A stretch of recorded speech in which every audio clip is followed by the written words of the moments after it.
Hi, Kevin Byrne here with the Byrne Real Estate Group. We're going to talk about what's happening in the Boulder and Denver market. We're going to look at the Boulder market a little differently. We're going to look at kind of month to month. We're looking at May of 2024, and then we'll look at the Denver metro area. So when we look at, and we're gonna take a look at June too. We may do another June to in comparison next month, June to July. But for right now, we're going to do May and June. So what's happening in the market right now? We have a high inventory. We got about 5 months of inventory, meaning if we sold all the existing listing based on the number of sales, it would take about 5 months. That's a very high number. It's probably a high for 4 or 5 years in terms of just the inventory.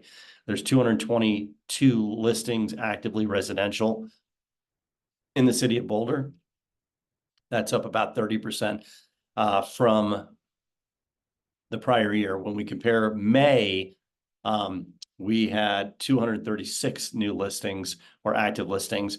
That was up almost 40% from the year before. So again, we're seeing an accumulation of properties. We're also looking at days on market.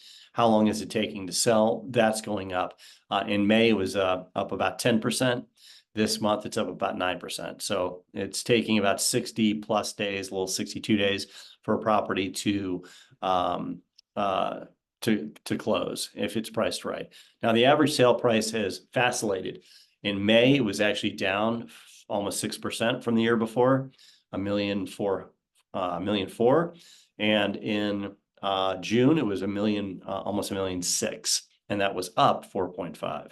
So we've seen kind of over the all year, you kind of see up, 1 month, down 1 month. So a little bit of a Jekyll and Hyde in terms of what's happening. I wouldn't say we're looking at an appreciating market. We're just seeing people who are buying some of the upper end market pricing. So again, not an overly strong market just based on days on market going up, inventory up almost 40%. And in general, we're looking at a pretty flat market and a lot of inventory. So we may see as we move toward, the end of the year here, significant price, decrease. Maybe not significant. We'll see. Boulder people can, have elect to buy or sell, and if they don't get their number, they just take their home off the market. So let's look at Denver.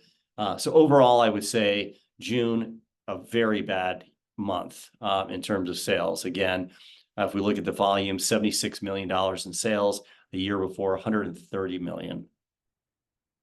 Let that sit in a little bit, down about 41%. That is a huge, huge drop. I haven't seen anything like that in quite some time. So we look at Denver in general, a very different market.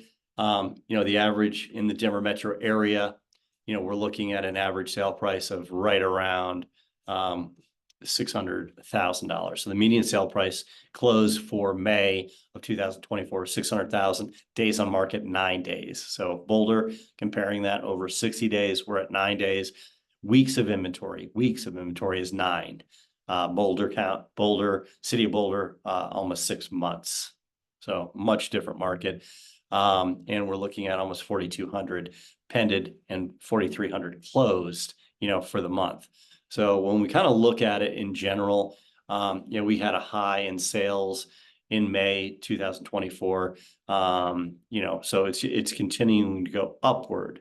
We're seeing greater buyer interest in the marketplace, not less, which was what we're seeing in the Boulder area. So days on market are strong, very low, inventory very low, and sale price trending kind of year in, year out. Median sale price is up 2% year over year. So not a huge trend, but it is trending upward. So if you have any questions regarding Boulder, Denver, surrounding areas, let me know. I'd be happy to put together, kind of micro market analysis for you, because they do shift between kind of certain areas that have higher volume. And secondly, putting together a realistic, price valuation for your home. Be happy to do that. All right. Hope you're doing well, and I'll talk to you soon. Bye-bye.